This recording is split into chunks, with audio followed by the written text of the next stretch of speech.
Hello friends, எல்லாருக்கும் வணக்கம். எல்லோரும் எப்படி இருக்கீங்க? நல்லா இருக்கீங்களா? நாங்களும் நல்லாயிருக்கோம். இன்றைக்கி நம்ம சேனலில் என்ன வீடியோ பார்க்க போகிறோன்னா, ஒரு டே இன் மை லைஃப் வீடியோ தான் பார்க்க போகிறோம். இந்த வீடியோ எப்போ எடுத்ததுன்னு பார்த்தீங்கன்னா, போன வாரம் வெள்ளிக்கிழமை எடுத்த வீடியோ. அது கூடவே நாங்கள் போன வாரம் வியாழக்கிழமை வெளியில் ஒரு பார்க்குக்கு போயிருந்தோம். ஸோ 2 வீடியோவையும் சேர்த்து தான் இன்றைக்கி உங்கள் கூட நான் வீடியோ ஷேர் பண்ணுறேன். இப்போ வாங்க வீடியோக்குள்ளே போகலாம். அதுக்கு முன்னாடி நம்ம சேனலை பார்த்துட்டு நிறைய பேர் சப்போர்ட் பண்ணுறீங்க, சப்ஸ்கிரைப் பண்ணுறீங்க. எனக்கு சப்போர்ட் பண்ணி சப்ஸ்கிரைப் பண்ணுற எல்லாருக்குமே ரொம்ப ரொம்ப நன்றிங்க. இப்போ வீடியோக்குள்ளே போகலாமா? வெள்ளிக்கிழமை காலையில் நாங்கள் எப்போவுமே இந்த பண்டாரில் இருக்கிற மார்க்கெட்டுக்கு போவோம் காய்கறி வாங்குறதுக்கு. காய்கறி வாங்கிட்டு அப்படியே ஜெரடாங் மார்க்கெட்டுக்கு தான் வந்தோம். மீன் வாங்கலாம் அப்படின்னு சொல்லிட்டு. ஏன்னா வெள்ளிக்கிழமை மார்க்கெட் வந்தாலுமே நல்லா மீன் கிடைக்கும். ஏன்னா இங்கே வெள்ளிக்கிழமை புரோனையில் லீவு தான் இல்லையா, லோக்கல் ஹாலிடே. நாங்கள் என்ன மீன் வாங்கினோன்னா, மத்தி மீன் 1 கிலோ வாங்கினோம். அப்புறமா ஒரு ஊளி மீன் கொஞ்சம் பெரிய மீனாக ஒரு மீன் வாங்கிட்டு அப்படியே வீட்டுக்கு கிளம்பியாச்சு. அன்னைக்கு லாங் வீடியோ எடுக்கிறத எனக்கு பிளான் இல்லை. ஷார்ட்ஸ் மட்டும் எடுக்கலாம் அப்படின்ட்டு மார்க்கெட் வீடியோ மட்டும் ஷார்ட்ஸ் எடுத்தேன். அதுக்கப்புறம் தான் மீன் மார்க்கெட் வந்த உடனே ஒரு லாங் வீடியோ மாதிரி எடுக்கலான்னு டக்குன்னு தோணுச்சு. அதோட அப்புறம் வீடியோ எடுக்க ஸ்டார்ட் பண்ணேன். மீன் வாங்கிட்டு அப்படியே நாங்கள் வீட்டுக்கு கிளம்பியாச்சு. அன்னைக்கு பயங்கர வெயில் தான். இப்போ ப்ரோனியில் பார்த்திங்கன்னா வெயிலும் அடிக்குது, மழையும் பெய்யுது. ஸோ மாறி மாறி ரெண்டும் நடக்கிறனால இந்த ஹீட்டை எங்களால் மேனேஜ் பண்ணிக்க முடியுது. நம்ம ஊர்லேயுமே இப்போ மழைன்னு கேள்விப்பட்டேன். கோயம்புத்தூர் அந்த சைடு எல்லாமே மழைன்னு சொல்லிட்டு. பட் இங்கே ப்ரோனியில் சம்மர் எப்போ, மழைக்காலம் எப்போ அப்படின்னு சொல்லவே முடியாது. மாறி மாறி எப்போவுமே மழையும் பெஞ்சிட்ருக்கும், வெயிலும் அடிச்சுட்டே இருக்கும். ஸோ எவ்வளோக்கு எவ்வளோ வெயில் போடுதோ அவ்வளோக்கு எவ்வளோ மழை பெஞ்சு அந்த வெயிலை மேனேஜ் பண்ணிடும். ஸோ அன்னைக்கு நான் என்னென்ன காய்கறிகள்லாம் வாங்கிட்டு வந்தேன்னு பார்க்கலாமா? இந்த பேபி கார்ன் வாங்கிட்டு வந்திருந்தோம். இது ஃபுல்லாமே $2 சொல்லி கொடுத்தாங்க. இந்த பேபிக்கான நான் ஒரு டைம் கூட வாங்கி குக் பண்ணதே கிடையாது. ஆனால் யூடியூப்லலாம் நிறைய வீடியோஸ் பார்த்துருக்கேன். இதை ஃப்ரை பண்ணுவாங்க, பஜ்ஜி மாதிரி போடுவாங்க, அதுக்கப்புறம் கிரேவி மாதிரி எல்லாம் பண்ணுவாங்க, சூப் பண்ணுவாங்க. பட் நான் வாங்கி குக் பண்ணதே கிடையாது. ஆனால் இங்கே ப்ரூனை நாட்டில் பார்த்திங்கன்னா இது ரொம்ப ரொம்ப சீப்பாக கிடைக்கும். $1 கூட கிடைக்கும். ஏன்னா இது ஃபார்மிங் இங்கே நிறையா இருக்குது, இந்த ஸ்வீட் கார்ன் ஃபார்மிங்கு. ஹஸ்பண்ட் இந்த 2 வாரத்துக்கு முன்னாடி மலேசியா போயிருந்தாங்க ஒரு வேலை விஷயமா. அங்கே தங்கியிருந்த ஹோட்டலில் இந்த பேபி கார்ன் சூப் கொடுத்தாங்களாம். ரொம்ப சூப்பராக இருந்ததான். அவர் வந்ததுலேருந்தே இந்த பேபி கார்ன் வச்சு ஒரு சூப் பண்ணியிருந்தாங்க. நீ பண்ணி கொடுன்னே சொல்லிகிட்டே இருந்தார். சரி, நான் யூடியூப் பார்த்து உங்களுக்கு பண்ணித்தரேன் அப்படின்னு சொன்னேன். அப்புறம் நாங்கள் மார்க்கெட் போன அன்னைக்கு இது கிடச்சதா, அதோட அப்படியே வாங்கிட்டு வந்துட்டோம். அப்புறம் வெண்டைக்காய், தேங்காய், மாங்காய் இதெல்லாமே நல்லா ஃப்ரெஷ்ஷாக கிடச்சிது. அந்த வெள்ளிக்கிழமை நம்ம போனோம்னாலே நல்லா ஃப்ரெஷ்ஷான வெஜிடபிள்ஸும் விலை ரொம்ப கம்மியாகவும் வாங்கலாம். அதனாலே நாங்கள் வெள்ளிக்கிழமை காலையில் போயிடுறது.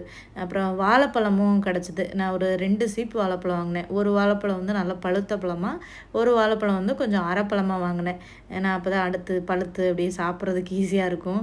இந்த பழம் பார்த்திங்கன்னா ஒரு 2-3 நாளைக்காவது வரும். பசங்களும் டெய்லி நல்லா வாழைப்பழம் சாப்பிடுவாங்க. வீட்டில் ஏதாவது ஸ்நாக்ஸு சாப்பிடணும்னு தோணுச்சுன்னா அப்படின்ட்டு. இந்த கற்பூரவள்ளி பழம் தான் வாங்குறது, நல்ல டேஸ்ட்டாக இருக்கும். அப்புறம் கிழங்கு வாங்கிட்டு வந்திருந்தேன், மரவள்ளி கிழங்கு, பூசணிக்காய். ஸோ இந்த காய்கறிகள்லாம் தான் வாங்கிட்டு வந்திருந்தோம். ஹஸ்பண்டு இப்போ வெயிட் லாஸ் பண்ணுறாங்க இல்லையா, அதனால் காய்கறிகள் நிறைய தேவைப்படுது. அதனால் போய் வாங்கிடுறது. ஒரு சில பேர் எனக்கு கமெண்ட் பண்ணியிருந்தீங்க, ஹஸ்பண்டை பார்த்துட்டு ஏன் உங்கள் ஹஸ்பண்ட் ரொம்ப ஒல்லியான மாதிரி இருக்காங்க, நல்லா வெயிட் லாஸ் பண்ணியிருக்காங்களே அப்படின்னு சொல்லிட்டு. ஒரு சில பேர் நல்லா அப்ரிஷியேட் பண்ணியிருந்தீங்க. 2 பேரும் நல்லா ஹெல்த் கான்சியஸாக இருக்கீங்க, நல்லா வெயிட்டை மெயின்டைன் பண்ணுறீங்க அப்படின்னு சொல்லிட்டு. ஒரு சில பேர் என்னாச்சு, ஏன் திடீர்னு உங்கள் வீட்டுக்கார் வெயிட் குறைஞ்சிட்டாரு, ஏன் எதுவும் ஹெல்த் ப்ராப்ளமா அப்படின்ற மாதிரிலாம் கேட்டிருந்தீங்க. ஹெல்த் ப்ராப்ளம்லாம் ஒன்றும் இல்லை. அவங்களுமே கொஞ்சம் வெயிட்டாக தான் இருப்பாங்க. நாங்கள் 2 பேருமே பார்த்திங்கன்னா கொஞ்சம் ஷார்ட்டு தான், ஹைட்டு கிடையாது. அதனால் எங்கள் பாடி கொஞ்சம் ஃபேட்டாக தான் தெரியும். 2 பேருமே அப்படி கொஞ்சம் ஃபேட்டாக இருக்கிற மாதிரி தான் இருப்போம். பட் அவங்க என்னை விட கொஞ்சம் ஒல்லி தான். ஏன் வெயிட்டு குறைச்சாங்கன்னா, அவங்க உட்காந்தே வேலை பார்க்குறாங்க. அவங்களுக்கு கிளாஸ் போக மித்த நேரங்கள்லாம் பார்த்திங்கன்னா லேப்டாப்லேயே உட்காந்துட்டு நிறைய பேப்பர் ஒர்க் இருக்கும். ஸோ உட்காந்தே வேலை பார்க்குறனால அவங்களுக்கு தொப்பை போட்டுரும். அதிகமாக நம்ம ரைஸ் தானே சாப்பிடுவோம், சவுத் இந்தியன்னாலே ரைஸ் தான் இல்லையா. ரைஸு சாப்பிட்றது, அதுக்கப்புறமா ஃபிசிக்கல் ஆக்டிவிட்டி அவ்வளோவா இருக்காது, உட்காந்தே ரொம்ப நேரம் வேலை பார்க்குறனால. அவங்க எப்போவுமே வாக்கிங், ரன்னிங் இந்த மாதிரி போயிட்டே தான் இருப்பாங்க. வாக்கிங், ரன்னிங் போனோம்னா நமக்கு வெயிட்டே மெயின்டைன் ஆகும். நம்ம குறைச்ச வெயிட்டை மெயின்டைன் பண்ணிக்கலாம். பட் நம்மளோட தொப்பையை நல்லா குறைக்கணும், தொப்பையே இருக்கக்கூடாது, ஃப்ளாட்டாக இது பண்ணணும் அப்படின்னா நம்ம யோகா பண்ணால் மட்டும்தான் குறைக்க முடியும். ஸோ அவங்க யோகா பண்ணனால தான் பார்த்திங்கன்னா இவ்வளோ தூரம் வெயிட்டை குறைச்சாங்க. நல்லா யோகா பண்ணுவாங்க. அதுக்கப்புறமா இந்த தோப்புக்காரணம் பார்த்திங்களா, முக்கி போடுறது, அது ஒரு நாளைக்கு 50 100ன்னு போடுவாங்க. அப்புறம் நானும் அவரும் சேர்ந்து ஒரு அரை மணி நேரம் 2 பேரும் சேர்ந்து டான்ஸ் ஆடுவோம். நல்லா குத்து சாங்ஸ் போட்டு விட்டு டான்ஸ் ஆடுவோம். அந்த டான்ஸே பார்த்திங்கன்னா நல்ல நமக்கு தொப்பை இதுகள்லாம் குறையிறது ஆடுறதுக்கும் நல்லாயிருக்கும். நல்லா கை கால் இதெல்லாமே நல்லா தூக்கி இது பண்ணி ஆடுவோமா. ஸோ டான்ஸுன்றது நல்ல ஒரு ஃபுல் பாடி ஒர்க் அவுட் மாதிரி. ஸோ இந்த மாதிரிலாம் பண்ணனால தான் அவங்க வந்து வெயிட்டை குறைச்சாங்க. அதே மாதிரி சாப்பாடு பார்த்திங்கன்னா சோறு வந்து ஒரு கையளவுக்கு தான் எடுத்துக்கிடுவாங்க. மற்றபடி காய்கறி, முட்டை, சிக்கனை வந்து சும்மா உப்பு மஞ்சள் பொடி போட்டு இஞ்சி பூண்டு பேஸ்ட் போட்டு குக்கரில் வேக வச்சு கொடுப்பேன். அந்த மாதிரி இல்லைன்னா கிரில்டு சிக்கன், கிரில்டு ஃபிஷ்ஷு, கீரை, பழங்கள் இந்த மாதிரி தான் எடுத்தாங்க. 1 மந்தில் நல்லாவே குறைஞ்சிட்டாங்க. முன்னாடியெல்லாம் பார்த்திங்கன்னா நாங்கள் ப்ரூனே வந்த புதுசில் நானே வந்து 72 கேஜிஸ் இருந்தேன். ஹஸ்பண்டும் 75 இருந்தாங்க. ஸோ இப்போ 75லேருந்து இப்போ 65 பக்கம் வந்துட்டாங்க. கிட்டத்தட்ட ஒரு 10 கிலோ பக்கம் வந்து குறைச்சிட்டாங்க. பட் நானுமே 72லேருந்து இப்போ அவரை விட நான் 1 கிலோ கூட இருக்கேன். 66 இருக்கேன். ஸோ நான் அவரை மாதிரி ப்ராப்பராக இன்னும் வந்து அந்த எக்ஸசைஸை ஃபாலோ பண்ணலை. நான் இடையில அப்படியே விட்டுட்டேன். ஏன்னா நமக்கு வீட்டு வேலை அது இதுன்னே அதிகமாக இருக்குமா. ஸோ அதில் கொஞ்சம் கான்சன்ட்ரேட் பண்ணுறதை விட்டுட்டேன். பட் திரும்ப ஃபாலோ பண்ணணும். ஸோ இந்த 67க்கு மேலே வெயிட்டை வந்து கூட விட்டுறக்கூடாது. அதுதான் நான் வந்து நினச்சிட்ருக்கேன். அப்புறமா வாங்கிட்டு வந்த மீனை க்ளீன் பண்ணி சமைக்க ஆரம்பித்தாச்சு. இந்த மீன் தான் பார்த்திங்கன்னா ஊளி மீனுன்னு சொல்லுவோம் நாங்கள் எங்கள் ஊர் சைடெல்லாம். சில பேர் இந்த மீனை சீலா மீனுன்னு சொல்லுவாங்க. இந்த மீனில் 2 வெரைட்டி இருந்தது. நான் இந்த டைம் தான் ஃபஸ்ட் டைமாகவே பார்த்தேன். அதாவது எப்படின்னா இந்த மீன் வந்து வால் வந்து கருப்பாக ஒரு வெரைட்டியும், இன்னொரு மீன் வால் வந்து மஞ்சளாக இருக்குது. ஸோ 2 மீனுமே வச்சுருந்தாங்க. ஃபஸ்ட் டைமாக பார்த்தேன். இதெல்லாம் நம்ம நோட் பண்ணதே கிடையாது ஊர் பக்கம்லாம். இதில் ஒரே மீன் தான் இருக்குது அப்படின்னு நினச்சேன். ஆனால் இங்கே வந்து பார்த்தா தான் தெரியுது இதில் 2 வெரைட்டி இருக்கான்னு சொல்லிட்டு. இந்த மஞ்சள் வால் வந்து மஞ்சளாக இருக்கிற மீன் 1 கிலோ $5 சொன்னாங்க. வால் வந்து கருப்பாக இருக்கிற மீன் 1 கிலோ வந்து $4 $3 சொன்னாங்க. $3 அது விலை கம்மி. நாங்கள் இந்த வால் மஞ்சளாக இருக்கிறது தான் வாங்கினோம். 1 கிலோ $5ன்னு சொன்னாங்களா. இந்த ஒரு மீன் வந்து வெறும் $3 தான் இருந்தது. ஒரு அரை கிலோவுக்கும் கொஞ்சம் கூட இருந்துச்சு. அதனால் ஒரு $3 கொடுத்தாங்க. ஸோ கிழங்கு வாங்கினனால நான் மத்தி மீன் வாங்கினேன் பிளான் பண்ணி. ஏன்னா இந்த கிழங்கு கேரளா ஸ்டைல் கிழங்கு பண்ணி அந்த மத்தி மீன் குழம்பு வச்சு சாப்பிட்டா ரொம்ப நல்லாயிருக்கும். கேரளாலலாம் இது வந்து ரொம்ப ஃபேமஸான ரெசிபி. ஹோட்டல்லலாம் கிடைக்கும். அங்கே ட்ரிவாண்ட்ரமில் இருக்கும்போது ஒரு ஹோட்டல் இருக்கும். அந்த ஹோட்டல் பேர் கூட நம்ம பேரகான்னு சொல்லிட்டு அந்த ஹோட்டல் ரொம்ப நல்லாயிருக்கும் சாப்பாடு. திருவனந்தபுரத்தில் இருக்கிறவங்க கண்டிப்பாக அந்த ஹோட்டல் ட்ரை பண்ணியிருப்பாங்க. ஸோ அங்கெல்லாம் நாங்கள் இந்த கிழங்கும் அந்த மத்தி மீனும் வாங்கி சாப்பிட்ருக்கோம். ரொம்ப சூப்பராக இருக்கும். ஆனால் என்ன தான் நம்ம வீட்டில் பண்ணாலுமே இந்த ஹோட்டலில் பண்ணுற மாதிரி வரமாட்டேங்குது. ஏன்னா அந்த ஹோட்டலில் வந்து ப்ராப்பராக அவங்க அங்கே கேரளாலலாம் தேங்காய் எண்ணெய் யூஸ் பண்ணுவாங்க. அப்புறம் தேங்காய் இதெல்லாமே போடுவாங்க, துருவி இதெல்லாமே ரொம்ப நல்லாயிருக்கும். நான் வந்து அதே மாதிரி பண்ணலான்னு தான் பண்ணேன். ஆனால் அன்றைக்கி தேங்காய் போடலை. தேங்காய் உடச்சி போடுறதுக்கு எனக்கு கொஞ்சம் மலுப்பாக இருந்தது. அதனால சும்மா மட்டும் தாளித்து ரெடி பண்ணேன். அதுவுமே கொஞ்சம் நல்லா தான் இருந்துச்சு. ஸோ ஒரு பாதி கிழங்கு மட்டும்தான் எடுத்தேன். ஏன்னா இப்போ ஹஸ்பண்ட் கொஞ்சமாக சாப்பிட்றனால கொஞ்சமாகவே சமைக்கிறது வேஸ்ட் ஆக்கக்கூடாது அப்படின்னு சொல்லிட்டு ஸோ கிழங்க கட் பண்ணி உப்பு போட்டு வேக வச்சுட்டேன். குக்கரில் போட்டு வேக வைக்கலாம். குக்கரில் போட்டோம்னா இந்த கிழங்கு ரொம்ப பிசுன்னு ஆயிடுது. இந்த மாதிரி வேக வைக்கும்போது நம்ம வந்து இந்த தண்ணியை வடிச்சிடலாம். அப்போ அந்த கொஞ்சம் பிசுப்பு தன்மை இல்லாமல் இருக்கும். அந்த ஊளி மீனை வந்து அங்கே கடையிலே க்ளீன் பண்ணி வாங்கிட்டோம். ஏன்னா அந்த மீனில் கொஞ்சம் சிரா இருக்கும். அவங்க கடையில் வந்து நல்லா க்ளீன் பண்ணி கொடுப்பாங்க. ஏன்னா அது க்ளீன் பண்ணுறதுக்கு நிறையா அந்த டூல்ஸ் எல்லாம் வச்சுருப்பாங்கள்ல, அதனால் ஈஸியாக க்ளீன் பண்ணி கொடுத்துருவாங்க. அப்புறம் இந்த மத்தி மீனெல்லாம் க்ளீன் பண்ணி கொடுக்க மாட்டாங்க. சின்ன மீனெல்லாம் நம்ம தான் க்ளீன் பண்ணணும். அதனால் நான் தான் வந்து வீட்டில் க்ளீன் பண்ணேன். நிறைய மீன் இருந்தது.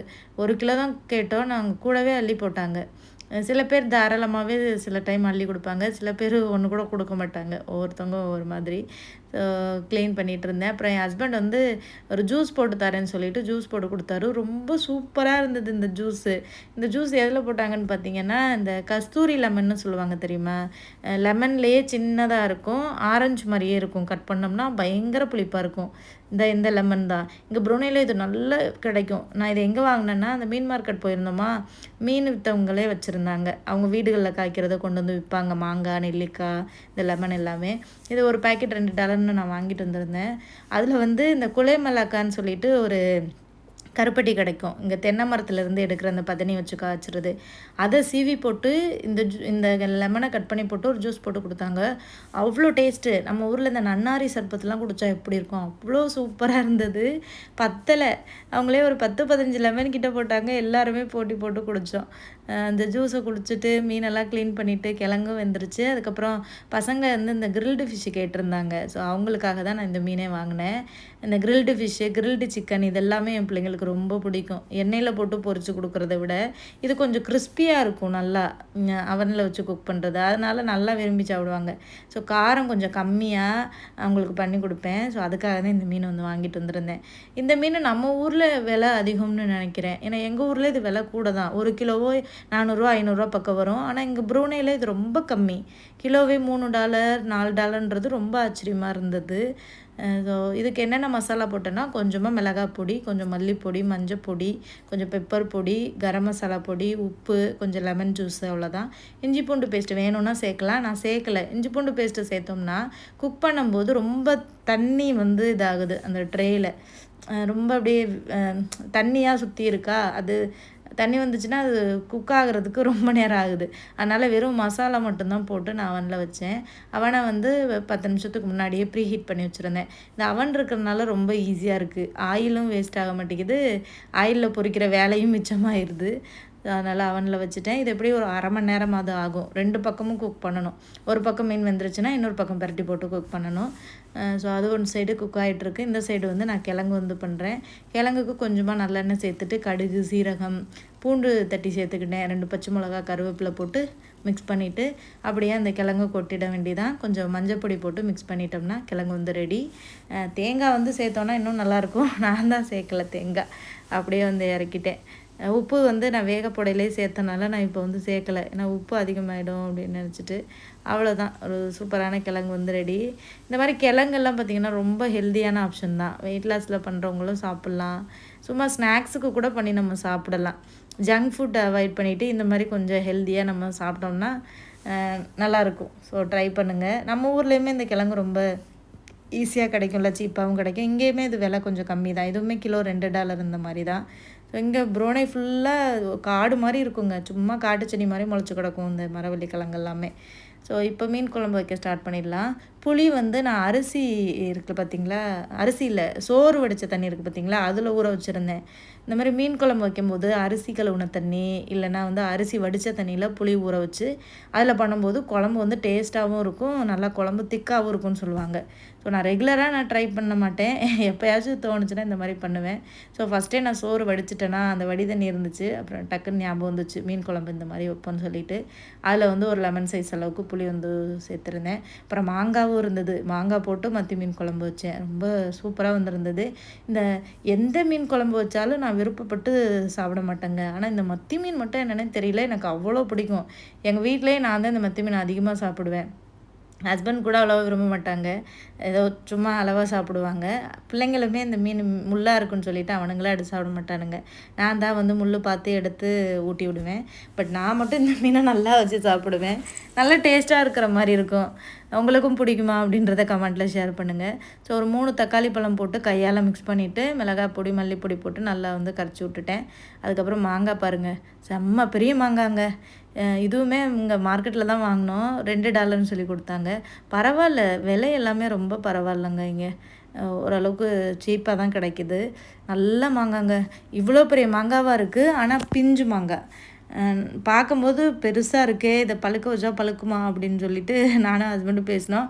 ஆனால் அவங்க இதை கேட்டோம் கடையில், இதை பழுக்க வச்சோன்னா பழுக்குமான்னு சொல்லிட்டு அவங்க சொன்னாங்க இது பழுக்காது, இதை வந்து இன்னுமே வந்து முத்த விடணும், முத்தினதை பறித்து வச்சா தான் பழுக்கணும், இது பிஞ்சுன்னு சொன்னாங்க. பிஞ்சே இவ்வளோ பெருசா அப்படின்ற மாதிரி தான் தோணுச்சு. ஏன்னா எங்கள் ப்ரூனை வந்து பார்த்திங்கன்னா நல்ல மழை பெய்யுங்க. இங்கே உள்ள மண்ணுமே நல்லா வளமான மண். அதனால் இங்கே விளையிற காய்கறிகள் இதெல்லாமே பார்த்திங்கன்னா ரொம்ப பெருசாக தான் இருக்கும். பப்பாளியிலேருந்து மாங்காயிலேருந்து எல்லாமே நல்லா விளையும். இங்கெல்லாம் நல்லா விவசாயம் பண்ணாங்கன்னா சூப்பராக விளைச்சல் வந்து பண்ணலாம். பட் இங்கே உள்ள மக்கள் அவ்வளோவா விவசாயம் பண்ண மாட்டாங்க. கொஞ்சம் தான் இந்த நாட்டில் வந்து விவசாயம். ஸோ மீன் குழம்பு அந்த மிக்ஸ் பண்ணி வச்சுருந்தோமா, அதில் மாங்காய்லாம் போட்டுட்டு அப்படியே ஒரு தாளிப்பு கொடுத்துட்டேன். நல்லா மணமாக இருந்தது. ஊற்றும் போதே அந்த வெந்தயெல்லாம் பொரிஞ்சு இருந்துச்சு பார்த்திங்களா, அதில் மூடி போட்டு வச்சாச்சு. கொதி வந்த உடனே மீனை வந்து போட்டுடலாம். இந்த கேப்பில் வந்து மீன் வந்து 2 பக்கமும் நான் நல்லா திருப்பி போட்டு வேக வச்சு எடுத்துட்டேன். பாருங்கள், சுத்தமாக வந்து தண்ணியே இல்லை, நல்லா ட்ரையாக இருக்குது பார்த்திங்களா. இஞ்சி பூண்டு பேஸ்ட்டு போட்டிருந்தோம்னா கொஞ்சம் சொதன்னு இருக்கும், அதனால தான் நான் வந்து போடலை. இஞ்சி பூண்டு பேஸ்ட்டு போடலைன்னா ஒரு மாதிரி ஸ்மெல் வராதா அப்படின்னு நினைப்பீங்க. ஸ்மெல்லெல்லாம் வராது, நல்லாயிருக்கும். ஏன்னா நம்ம மற்ற மசாலாலாம் போட்டிருக்கோம் பார்த்தீங்களா, அதனால தான். இப்போ மீனும் நல்லா கொதிச்சிருச்சு. ஸோ மீன் குழம்பும் நல்லா கொதிச்சிருச்சு. மீனை வந்து எல்லாத்தையுமே போட்டுக்கலாம். 3 நாள் லீவ் இருந்தது போன வாரம். வெள்ளிக்கிழமை எப்போவுமே லீவு. அப்புறம் சனிக்கிழமை ஸ்கூல் இருக்கும். அன்றைக்கி ஏதோ லோக்கல் ஹாலிடேன்னு சொல்லிட்டு லீவ் விட்டாங்க. அப்புறம் ஞாயிற்றுக்கிழமை 3 நாள் தொடர்ந்து லீவ் வரவும் எங்களுக்கு ரொம்ப ஜாலியாயிருச்சு. இந்த 4 நாளுமே நாங்கள் வெளியில் போனோம். வியாழக்கிழமை ஈவினிங் வந்து ஒரு பார்க்குக்கு போனோம். அப்புறமா வந்து வெள்ளிக்கிழமை வந்து இன்னும் இதுக்கு போனோம், பீச்சுக்கு போனோம். அதுக்கப்புறம் சனிக்கிழமை இன்னொரு பார்க்குக்கு போனோம். அப்புறமா ஞாயிற்றுக்கிழமை நேற்று நாங்கள் அந்த பபுள்ஸ் விடுற இடத்துக்கு அந்த வாட்டர் வில்லேஜுக்கு போனோம். ரொம்ப ஜாலியாக இருந்தது. நாங்கள் எங்கேயுமே போகமாட்டோம். ஒரு சில பேர் கமெண்ட்ஸ்லலாம் கேட்பீங்க, ஏன்க்கா வீட்டிலே இருக்கீங்க, சமைச்சிட்டு வெளியில் போங்க, நல்லா ரிலாக்ஸ் பண்ணுங்கள், பீச் அது இதுன்னு போங்கன்னு சொல்லிட்டு. மலேசியா பக்கத்து நாடு மலேசியா இருக்குது பார்த்தீங்களா, அங்கேயுமே நிறைய பிளேசஸ்லாம் இருக்குது. ஆனால் கொஞ்சம் ட்ராவல் பண்ணி நம்ம போகணும். அதுக்குமே நாங்கள் பிளான் பண்ணிகிட்ருக்கோம். ஃப்யூச்சரில் ஏதாவது பசங்களுக்கு ஸ்கூல் லீவு அந்த மாதிரி வரும்போது போகலாம் அப்படின்னு சொல்லிட்டு. இங்கே புரூனே நாட்டில் பார்த்திங்கன்னா நமக்கு வந்து சிட்டிசன்ஷிப் கொடுக்க மாட்டாங்க, நம்மளை மாதிரி வெளியிலேருந்து வர்றவங்களுக்கு. ஸோ அதனால் இந்த நாட்டில் வந்து நம்ம நிரந்தரமாக இருக்க முடியாது. எப்போ வேணாலும் மூவ் ஆகி போகிற மாதிரி தான் இருக்கும். வேலை பார்க்குற வரைக்கும் வேலை பார்த்துட்டு அதுக்கப்புறமா நம்ம நாட்டுக்கு வர மாதிரி இருக்கும். இல்லைனா வேறு எங்கேயாவது வேலை கிடச்சா மூவ் ஆகிற மாதிரி தான் இருக்கும். ஸோ அதனால் இந்த நாட்டில் இருக்கிற வரைக்கும் இங்கே இருக்கிற இடங்களில் கொஞ்சமாவது எக்ஸ்ப்ளோர் பண்ணுவோம், கொஞ்சமாவது என்ஜாய் பண்ணுவோம் அப்படின்ட்டு என் வீட்டுக்காருக்கு இப்போ தான் மண்டையில் ஒரு அறிவுமணி அடிச்சிருக்கு. அவர் வந்து பார்த்திங்கன்னா ஒரு ஒர்க் அடிக்ட் மாதிரி இருப்பார்.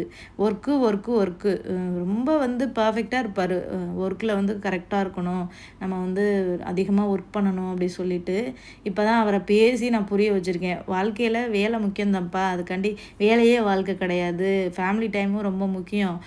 நீங்களும் இப்போ பிள்ளைங்களோட டைம் ஸ்பெண்ட் பண்ணணும், ஏன் கூட டைம் ஸ்பெண்ட் பண்ணணும்.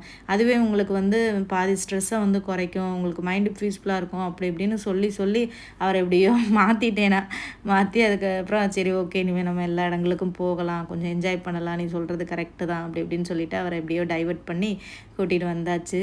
ஸோ மீன் குழம்பெல்லாம் வச்சு நல்லா சாப்பிட்டு முடிச்சு அந்த ஃப்ரைடே விலாக் வந்து கம்ப்ளீட் ஆகிடுச்சு.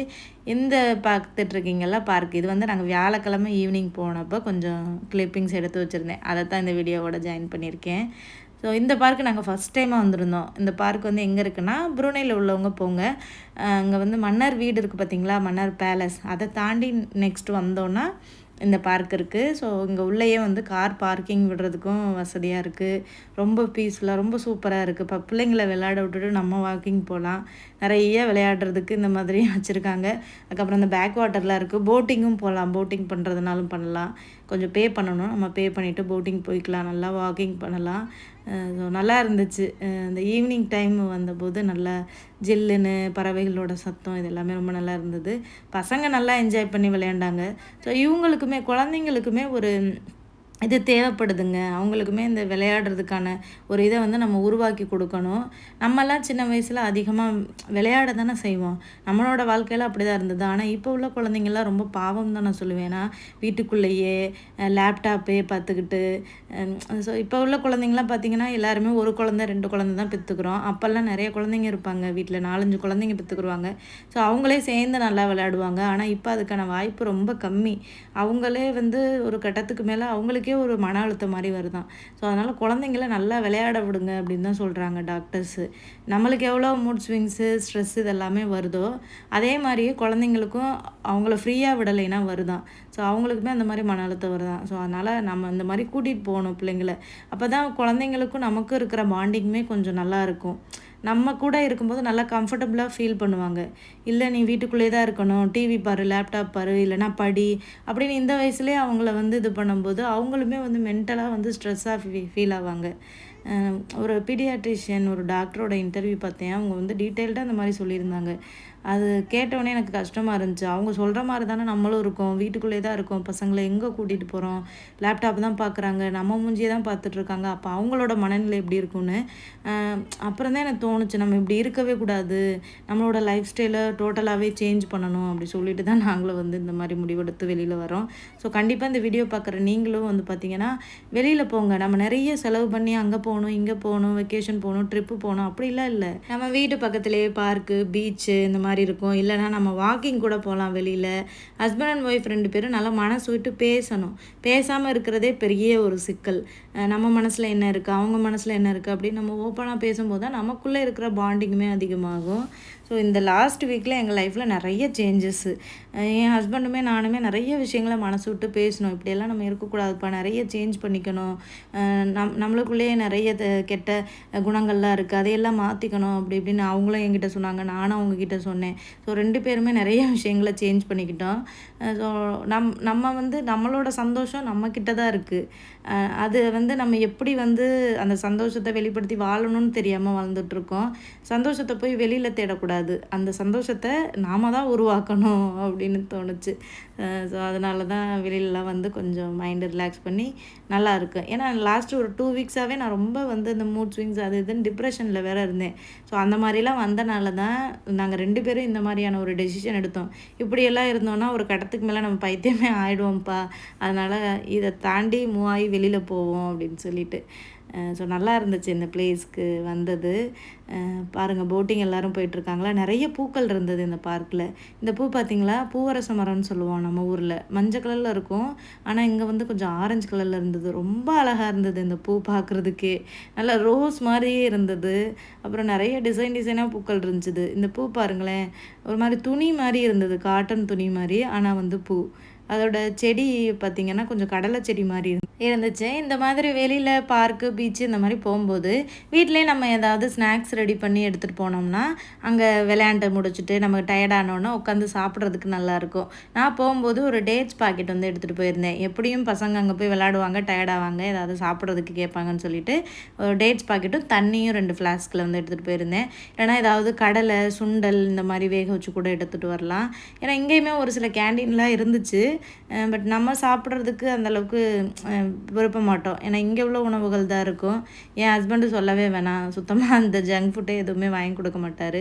ஸோ அதனால் வீட்டிலேருந்தே நம்ம ப்ரிப்பேர் பண்ணி எடுத்துகிட்டு போகிறது ரொம்ப நல்லது. நமக்கு ஏற்ற மாதிரி கொஞ்சம் நல்லாவும் இருக்கும் இல்லையா. அதனால் நிறைய இந்த காகிதப்பூ செடி தான் வந்து இருந்தது. பார்க்குறதுக்கு ரொம்ப அழகாக இருந்தது.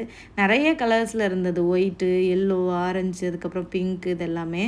இந்த 4 நாள் வெளியில் போகிறோம் அப்படின்னு சொன்ன உடனேங்க அவ்வளோ சந்தோஷம் 2 பேருக்கும், ஆதவுக்கும் முகிலுக்கும். அவங்க அப்பா வந்து இன்றைக்கி பார்க்கு போகிறோம், இன்றைக்கி பீச்சுக்கு போகிறோம், இன்றைக்கி ஈவினிங் இந்த டைமில் போகிறோம், ரெடியாக இருங்க அப்படின்னு சொன்ன உடனே அப்படி கத்திட்டு சந்தோஷம். அவங்க அப்பாவுக்கே ரொம்ப ஆச்சரியமாக இருந்தது. எவ்வளோ சந்தோஷப்படுறாங்க இந்த பசங்க, இவ்வளோ நாளாக கூட்டிகிட்டு போகாமல் மிஸ் பண்ணிட்டேனே அப்படி சொல்லிட்டு அவரே வருத்தப்பட்டார். ஏன்னா பசங்களுக்கும் ரொம்ப ஆசையாக இருக்குது, வீட்டுக்குள்ளேயே அவங்க எத்தனை நாள் தான் நம்ம முஞ்சியே பார்த்துக்கிட்டு இருப்பாங்க அப்படின்ட்டு. இந்த பழமா இது காயான்னு தெரியலங்க, நிறைய இந்த பேக் வாட்டரை சுற்றி வந்து இருந்தது. இது சாப்பிட்றதுன்னு தான் நினைக்கிறேன். உங்களுக்கு தெரிஞ்சால் கமெண்ட்டில் வந்து ஷேர் பண்ணுங்கள். இதை வந்து நான் மார்க்கெட்டில் பார்த்துருக்கேன், ஒரு சில பேர் இதை வந்து விற்றுருக்காங்க. இது வந்து இலங்கையிலையும் கிடைக்கும்னு நினைக்கிறேன். ஒரு இலங்கை யூடியூப் சேனல் பார்ப்பேன், இந்த அக்காச்சின்னு சொல்லிட்டு ஒரு ஒரு சிஸ்டர் வந்து வீடியோ போடுவாங்க, நிறைய பேர் ஹெல்ப் பண்ணுவாங்க. அவங்க வந்து ஒரு வீடியோவில் வந்து ஒருத்தவங்க இந்த ஃப்ரூட்டை வந்து விற்றாங்க, அவங்கக்கிட்ட போய் காசு கொடுத்து வாங்கினாங்க. அது சாப்பிட்றதுன்னு சொன்னாங்க, ரொம்ப நல்லது அப்படின்னு சொல்லிட்டு. ஆனால் இது ஃப்ரூட்டா இல்லை காயா அப்படின்றது எனக்கு தெரியல. யாராச்சும் உங்களுக்கு தெரிஞ்சால் வந்து ஷேர் பண்ணுங்கள். அப்புறம் நாங்கள் வாக்கிங்லாம் போயிட்டு வந்துட்டு கொஞ்சம் பசிக்க ஆரம்பிச்சிச்சா, அதோட கொண்டு வந்த அந்த டேட்ஸை வந்து உட்காந்து சாப்பிட்டோம். சாப்பிட்டு முடிச்சுட்டு லெஃப்ட் சைடும் வாக்கிங் போகலாம், ரைட் சைடும் 2 சைடும் இருக்குது. நல்ல பெரிய நீளமான பார்க் தான் இது. ஃபஸ்ட்டு நாங்கள் லெஃப்ட் சைடு போயிருந்தோம், அதுக்கப்புறம் ரைட் சைடு போகலான்னு சொல்லிட்டு ரைட் சைடு அந்த டேட்ஸ் எல்லாம் சாப்பிட்டுட்டு வந்தோம். நிறைய ஃபோட்டோ கிளிப்ஸ் எடுக்கிறதுக்கு நிறைய பிளேசஸ் இருக்குங்க இங்கே. ஆதவ், அம்மா நான் இங்கே நிற்கிறேன், ஃபோட்டோ எடுங்க, அம்மா நான் இப்படி ஓடுறேன், வீடியோ எடுங்க, அங்கே போய் நிற்கிறேன், எங்கே போய் நிற்கிறேன்னு ஒரே இது.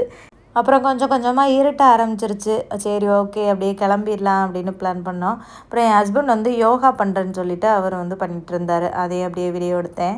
ஸோ அவ்வளோதாங்க இந்த வீடியோ இதோட கம்ப்ளீட் ஆகுது. நம்ம நெக்ஸ்ட் வீடியோவில் பார்க்கலாம். Bye bye.